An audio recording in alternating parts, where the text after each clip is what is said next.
দুর্দান্ত কিছু খবর দেব, তারপর আপনারা পুরো বিষয়টি হয়তো স্পষ্ট বুঝতে পারবেন। যখন ট্রাম্প চীনে আছে, তখন পাকিস্তান এবং চীনের সফরে আছেন, তখন পাকিস্তান এবং ইরান কি করেছে? পাকিস্তান তার ফাত্তা-4 ক্রুজ মিসাইল পরীক্ষা চালিয়েছে। এটা নিয়ে আমি কালকে লাইভে বিস্তারিত বলেছি। একই সময় হরমুজ প্রণালীতে একটি অভিযান চালিয়ে ইরান মার্কিন স্বার্থ সংশ্লিষ্ট জাহাজকে আটক করেছে। অর্থাৎ ট্রাম্পকে বলে দিচ্ছে, প্রতিবেশী দুটো মুসলিম দেশ ইরান এবং পাকিস্তান, তুমি যা কিছুই করো না কেন, আমরা আমাদের অবস্থানে আছি। প্রিয় দর্শক, ডোনাল্ড ট্রাম্প এবং শি জিনপিং এর এই সফর নিয়ে আমাদের দেশের অনেকগুলো টেলিভিশন বিভিন্ন রকম খবর দিয়েছে, যারা পশ্চিমা দুনিয়াগুলোর মিডিয়া ফলো করে, রয়টার্স, এপি, বিবিসি, সিএনএন, হ্যাঁ, এই টাইপের গণমাধ্যমগুলোকে যারা ফলো করেন, তারা যে খবরগুলো দিয়েছেন সেই খবরে আপনারা অনেকে হতাশ হয়েছেন যে চীন কি করে ইরানের হাত ছেড়ে দিল বা ইরানকে শাসালো, কি করে ইরানকে বলল হরমুজ প্রণালীতে টোল নিও না, এরকম অনেক খবর। আমি এই বিষয়গুলোর উত্তর আপনাদেরকে দিচ্ছি একটা একটা করে, বাকি আরো অনেকগুলো বিষয় দেখব। হেডলাইন দেখে তো আমি স্ট্রোক করার অবস্থা। আলামিন ভাই, আপনাকে আমি সুস্থ করব, একটু ওয়েট করেন, একটু ওয়েট করেন, আমি আপনাকে আবার ওষুধ দিচ্ছি। ট্রাম্প শি জিনপিংকে বলল যে আমি খুব বাজে অবস্থার মধ্যে আছি, কমাস পর মধ্যবর্তী নির্বাচন, আমি এই যাত্রায় পার হয়ে উঠতে পারবো কিনা সন্দেহ, তুমি আমাকে সাহায্য করো। শি জিনপিং বলল, তোমাকে কি কি সাহায্য করতে পারি? যুদ্ধটা তো তুমি ইরানে ছড়িয়েছো, ইরান তো তোমার সাথে আলোচনার টেবিলে ছিল, তুমি ইসরায়েলের বুদ্ধি নিয়ে এই যুদ্ধটা শুরু করেছো, তুমি ইসরায়েলকে বুদ্ধি দিবে, উল্টো তুমি ইসরায়েলের বুদ্ধি নাও, এটা হলো তোমার পরাজয়ের প্রথম কারণ। তারপর ট্রাম্প আবার বললেন শি জিনপিংকে, হরমুজ প্রণালী খুলে দিতে বলো, সেখান থেকে টোল নেয়া ইরানকে না বলো, যেন ইরান সেখান থেকে টোল নিতে না পারে।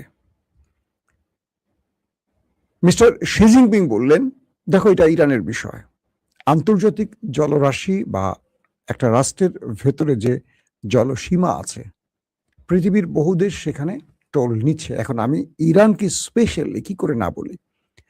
তবে আমি ইরানকে টোল দিয়ে আমার তেল বহন করছি, মানে চীন তো ইরানের কাছ থেকে প্রায় 80% তেল কিনে থাকে, বলছে আমি নিজেই তো ইরানকে টোল দিয়ে আমার তেলের জাহাজগুলো, তেলের ট্যাঙ্কারগুলো আনছি।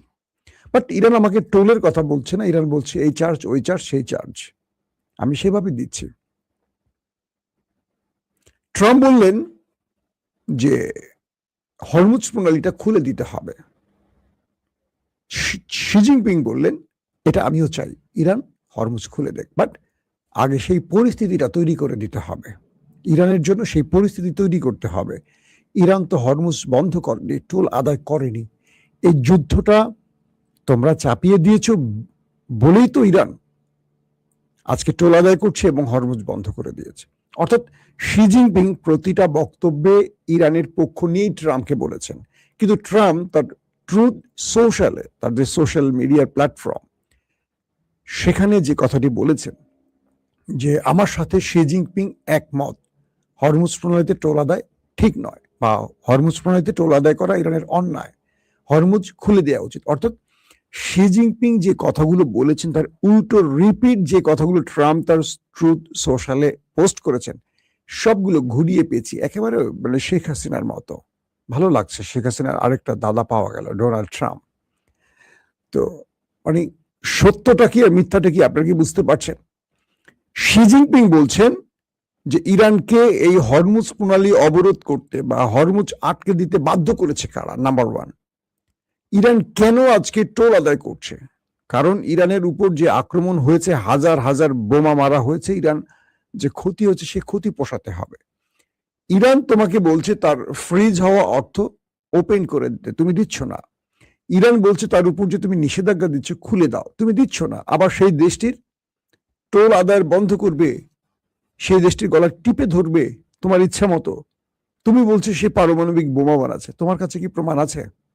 তোমার IAEA তাদের পর্যবেক্ষকরা যা বলছে সত্য কতটুকু? বা তুমি তো ইরানকে অভিযোগ দিচ্ছ গত 30-40 বছর ধরে যে ইরান বোমা বানাচ্ছে, কোথায় সেই বোমাটা? তো অর্থাৎ ইরান ইস্যুতে চীন আমেরিকাকে যে প্রশ্নগুলো করেছে, ট্রাম্প তার উত্তরগুলো ভুলভাল দিয়ে পোস্ট করেছে। আর এগুলো যখন বিভিন্ন গণমাধ্যম নিউজ করেছে ট্রাম্পের পোস্ট ধরে, তখন আমাদের দেশের অনেক দর্শক হতাশ হয়ে গেছে যে ইরানকে বোধহয় চীন গলা ধাক্কা দিচ্ছে। বিষয়টা পুরোপুরি ভিন্ন। ধরেন কিছু পরিসংখ্যানে আসেন। মার্কিন যুক্তরাষ্ট্রের আগামী মধ্যবর্তী নির্বাচন বা মার্কিন সিনেটর মিস্টার ভ্যান্ড, তার বক্তব্য অনুসারে তিনি বলছেন, তার হাউসে বলছেন, মার্কিন যুক্তরাষ্ট্রের হাউসে, যে প্রতিদিন আমাদের $1 বিলিয়ন মার্কিন ডলার খরচ হচ্ছে বা ব্যয় হচ্ছে। অর্থাৎ এই মুহূর্তে কিন্তু যুদ্ধ নেই, যুদ্ধ বিরতিতে আছে দুটো দেশ। তো বলা হচ্ছে এই দুটো দেশ যুদ্ধবিরতির মধ্যে থাকলেও হরমুজ প্রণালীতে বা ওমান সাগরে ইরান মার্কিন যুক্তরাষ্ট্র যে নেভাল ব্লকেট তৈরি করেছে, আরব দুনিয়াতে বা গালফ কান্ট্রি বা আদার্স জায়গায় যে যুদ্ধের জন্য আমেরিকার প্রস্তুতি, বিভিন্ন জায়গায় কমান্ডো প্রস্তুত, যুদ্ধ বিমান প্রস্তুত, এটা সেটা করতে গিয়ে প্রতিদিন একদম পার ডে আমেরিকাকে ব্যয় করতে হচ্ছে $1 বিলিয়ন মার্কিন ডলার। কল্পনা করেন, $1 বিলিয়ন অর্থের জন্য আমাদের মতো দেশ বিশ্ব ব্যাংক থেকে শুরু করে বিভিন্ন মোড়ল দেশের পা ধরে বসে থাকে কয়েক বছর। আর আমেরিকা প্রতিদিন $1 বিলিয়ন খরচ করছে শুধু এই যুদ্ধের প্রস্তুতির জন্য, অথবা ইরানকে মোকাবেলার জন্য বিভিন্ন জায়গায় তার অ্যাক্টিভিটিসের জন্য। মার্কিন যুক্তরাষ্ট্রের কংগ্রেসম্যানরা বলছেন, মানে ট্রাম্প শি জিনপিং এ বলছেন, প্রায় 18 ট্রিলিয়ন মার্কিন ডলার বিভিন্ন ব্যবসায়ীরা ইরানে কি বলে আমেরিকাতে প্রস্তুত রেখেছে। একটা বড় অর্থনীতির দিকে এগুচ্ছে আমেরিকা। শি জিনপিং বলছেন, তোমার অর্থনীতির যদি এই অবস্থা হয়, $18 ট্রিলিয়ন হয়, তাহলে তোমার শেয়ার বাজার ধপাস করে পড়ে যায় কেন? সপ্তাহে ওঠে কেন? অর্থাৎ ট্রাম্প একটা রূপকথার গল্প নিয়ে হাজির হয়েছিল শি জিনপিং এর কাছে। শি জিনপিং খুব সুন্দর করে সে উত্তরগুলো দিয়ে দিয়েছেন। বিশ্বের কয়েকটি নামি দামি গণমাধ্যম বলছে শি জিনপিং এবং ট্রাম্পের মধ্যে এই বৈঠকটি দেখে মনে হয়েছে যেন ট্রাম্প তার একটা পুরো বহর নিয়ে চীনের কাছে দয়া ভিক্ষা চাইতে গেছে। চীনকে শুধু এটুকু বলতে চাচ্ছে যে তুমি একটু সাহায্য করলে আমি প্রাণে রক্ষা পাই, আমার ফেস সেভিং হয়, আমি মার্কিন যুক্তরাষ্ট্রের ইজ্জত রক্ষা হয়, ট্রাম্পের পথ বেঁচে যায়। আমি বলছি না, বড় বড় গণমাধ্যমগুলো বলছে।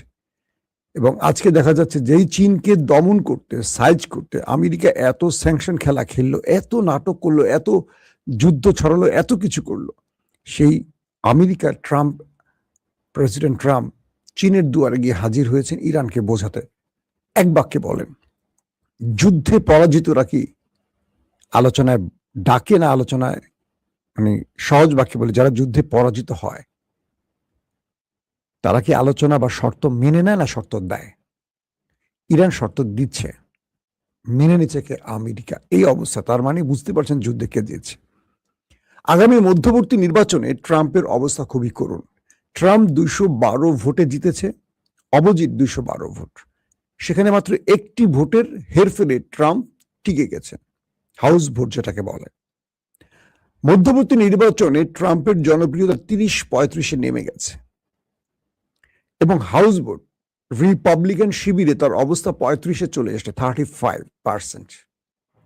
তো এই মধ্যবর্তী নির্বাচনে ট্রাম্প হয় হেরে যাচ্ছেন অথবা ইমপিচমেন্টের সম্মুখীন হচ্ছেন, এটি বলছে মার্কিন গণমাধ্যম। তো এখন ট্রাম্পকে বাঁচতে হলে ইরানের কাছ থেকে একটা ফেস সেভিং তার ফরজে আইন হয়ে গেছে। যদি তিনি এই ফেস সেভিংটা না পান, তাহলে তার করুণ পরিণতি আসছে। এই ফেস সেভিংটার জন্যই মূলত তিনি চীনে দৌড়ে গেছেন। পাশাপাশি ইরান যে কাজগুলো করছে, ইরান তো বুঝে গেছে, ইরানের সাথে তো চীনের কথা হচ্ছে প্রতিনিয়ত। ট্রাম্প কি বলেছে, চীন ট্রাম্পকে কি বলেছে, চীন সেই বক্তব্যগুলো আবার ইরানকে পাঠিয়েছে। ইরান তো সব জানে, আমরা হয়তো গণমাধ্যমে দেখছি একটা, বুঝছি একটা, শুনছি একটা। চীন তার প্রতিটি বক্তব্য ট্রাম্পের সাথে হওয়া প্রতিটি ইরানকে জানাচ্ছে। ইরান সেই আলোকে তার বাকি প্রস্তুতি সারছে। এর মধ্যে সৌদি, পাকিস্তান, তুরস্ক, কাতার, তারা যে জোটের কথা ভাবছে, সেই জোট ইরানের বিরুদ্ধে যাবে না আমেরিকার বিরুদ্ধে যাবে, সেগুলো নিয়েও গণমাধ্যম, বিশ্বের পশ্চিমা গণমাধ্যম নানান রকম তথ্য প্রচার করছে। প্রশ্ন হলো, এই ঐক্য নিয়ে বা এই জোট নিয়ে ইসরায়েল কেন ভয় পাচ্ছে? তার মানে এটি আমেরিকার বিপরীতে হচ্ছে। পাশাপাশি সৌদির সাথে ইরানের যে চুক্তির বিষয়টি নিয়ে আজকে আমি সকালবেলা লাইভটি করলাম বেলা 11টায়, ওইটা যদি কেউ না দেখেন মিস করবে। সেখানেও সৌদির ইরানের প্রতি ঝুঁকে যাওয়া, এটিও আমেরিকাকে টেনশনে ফেলছে। অর্থাৎ গালফ কান্ট্রিতে আমেরিকা থাকাটা এখন অনিশ্চিত, কারণ ইরান চীনকে বলে দিয়েছে যে তোমার কাছে যখন ট্রাম্প যাবে তুমি বলে দিও গালফ কান্ট্রিতে, আরবে আমি মার্কিন ঘাঁটি আর সহ্য করব না, থাকলে বাইর খাবে, থাকলে আমি প্রতিদিন হিট করব, বরং আমেরিকানদের বলো এই অঞ্চল ছেড়ে চলে যেতে। তো এই বিষয়গুলো আলোচনা আসছে দুই পক্ষের মধ্যে। এখন আসেন মুদ্রা কথায়। ইরান বলছে সে নিউক্লিয়ার বোমা তৈরি করবেই, কারণ এই নিউক্লিয়ার বোমাটি তার কাছে না থাকার কারণে আমেরিকা, ইসরায়েল দুঃসাহস করেছে তার উপর হামলা করতে। যদি উত্তর কোরিয়ার মতো তার কাছে থাকতো তাহলে তাকে আক্রান্ত হতে হতো না। তো ট্রাম্প যেটি বলছিল যে আমাকে ইরান বলেছিল তার সমৃদ্ধকরণ নিউক্লিয়ার আমাকে দিয়ে দেবে, ইউরেনিয়াম আমাকে দিয়ে দেবে, চীন ইরান বলছে না এরকম কথা আমরা বলিনি, এটি মিথ্যা কথা। এটি যেখানে আছে সেখানে হামলা করা হয়েছে, মাটির নিচে চাপা পড়ে আছে।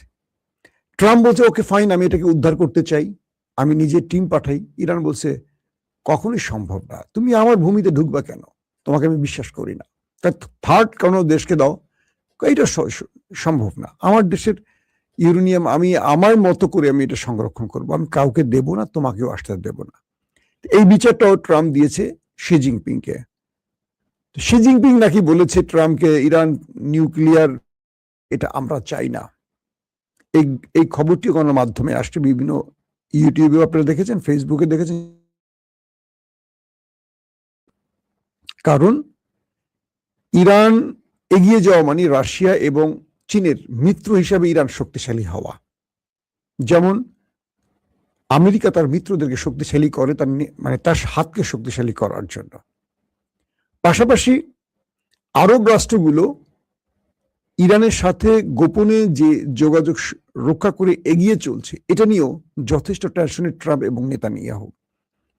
বলা হচ্ছে ট্রাম্প আসছে নির্বাচনে হেরে যেতে পারেন, ইমপিচমেন্টের মধ্যে পড়তে পারেন, গদি হারাতে পারেন। আবার বলা হচ্ছে জেডি ভেন্স, ভাইস প্রেসিডেন্ট, তিনি প্রেসিডেন্ট হয়ে যেতে পারেন। মার্ক রুবিও, তিনিও এই সফরে গিয়েছেন অনেকটা গোপনে। তো সম্মিলিত সকল প্রচেষ্টার পর যে কথাটি তৈরি হচ্ছে বিশ্ব গণমাধ্যমে, সেটি হলো ইরানের কাছে আমেরিকার পরাজয়টা আমেরিকা মেনে নিয়েছে। আমেরিকা বলছে এই যুদ্ধে আমাদের পরাজয় হয়ে গেছে, এবং বিশ্ব ইরানকে যেভাবে কুর্নিশ করছে, সেলুট করছে, তাতে করে আমরা এটুকু বুঝে গেছি ইরান জিতে গেছে আর আমেরিকা হেরে গেছে। কারণ এখন পর্যন্ত যেমন ইতালি এবং ব্রিটেনের যুদ্ধ জাহাজ এগিয়ে আসছে হরমুজের দিকে, এই খবরটি আপনারা কম বেশি অনেকে দেখেছেন। কিন্তু ওরা বলছে যে আমরা ইরানের সাথে লড়াই করতে আসছি না, মানে ইরানকে এতটা ভয় পায়, আগেই বলছে যে আমরা লড়াই করতে আসছি না, আমাদের জাহাজের নিরাপত্তার প্রয়োজনে আমরা আসছি। ইরান বলছে তুমি যেখানে আসো সমস্যা না, আমার টেরিটরির মধ্যে ঢুকো না, তাহলে খবর আছে, আমি আমেরিকার সাথে যে আচরণ করছি তোমার সাথে সেই আচরণ করব। তো এই পরিস্থিতির মধ্যে ইরান পুরো খেলাটা এখন তার হাতের মধ্যে নিয়ে খেলছে। মধ্যপ্রাচ্যের পুরো কন্ট্রোলটা এখন ইরান তার হাতে নিয়ে আসছে। কারণ কি, আরব আমিরাত ছাড়া বাকি দেশগুলো আরবের ইরানের সাথে গোপনে সমঝোতা করতে চাইছে, এবং ইরানকে বলছে যে তুমি আমাকে নিরাপত্তা দাও, প্রয়োজনে আমি তোমার কথা শুনবো। সৌদির মতো মুসলিম বিশ্বের মোড়ল যদি বলে আমাকে নিরাপত্তা দাও, আক্রমণ করবা না, তাহলে আমি তোমার কথা শুনবো। মানে কি, বাকি দেশগুলো তো ইরানের কাছে মাথা নত করে বসে থাকতে হবে। এই লড়াইটা ইরানকে সম্মানের আসনে আসীন করেছে।